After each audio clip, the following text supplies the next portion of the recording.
রুমে অনলাইন মিটিংয়ে ছিলাম, এই অবস্থায় ৬-৭ জন গেছে, কোনো কথা ছাড়াই গিয়ে হামলা শুরু করে দিয়েছে। আমরা একবারে অপ্রস্তুত ছিলাম। আমার সহবিজ্ঞান সহতত্ত্ব গবেষণা ছিল এবং আমার অফিসের একজন সহকারী ছিল। এই ৩ জন তারা মানে আকস্মিক হামলা করে তারা পালায় চলে আসছে। আমরা প্রথমে এই হামলার তীব্র নিন্দা এবং প্রতিবাদ জানাচ্ছি।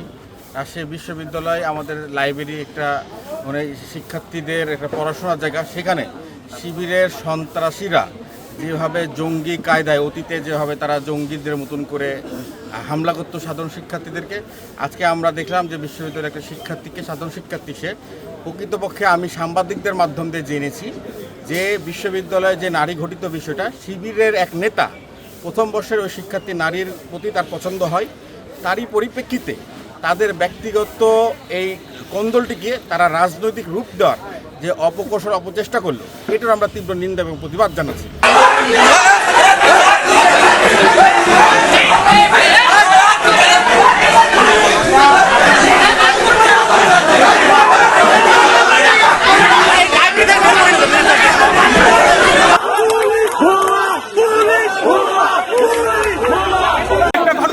ছাত্রলীগের সাথে জড়িত, সে ক্যাম্পাসে সে বিভিন্নভাবে উত্ত্যক্ত করার চেষ্টা করছে।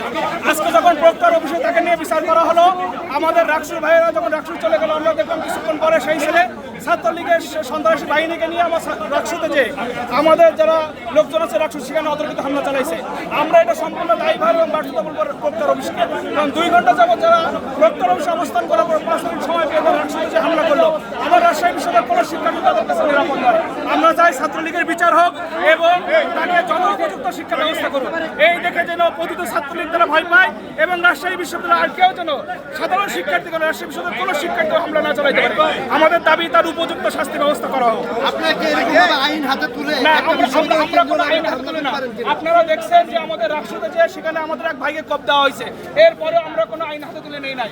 আমরা প্রক্টর অফিসকে জানিয়েছি, প্রক্টর অফিস যথোচিত ব্যবস্থা গ্রহণ করবে। যদি না করে তাহলে আমরা প্রক্টর অফিসের সাথে কথা বলতে বাধ্য থাকি। আপনাদের তো সরাসরি দেখা গেল যে আমাদের শিবিরের নেতাকর্মীরা এই জায়গায় আমার উপস্থিত ছিলেন।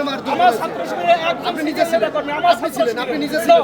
আমি আসছি পরে, যখন আমি ঘটনা শুনছি আপনি নিজে আমি ছিলেন এবং আমাদের মিডিয়া সেক্রেটারি ছিল, সে মারছে। আমার ছাত্র শিবিরের কোনো নেতা কর্মী এটাকে চাই না।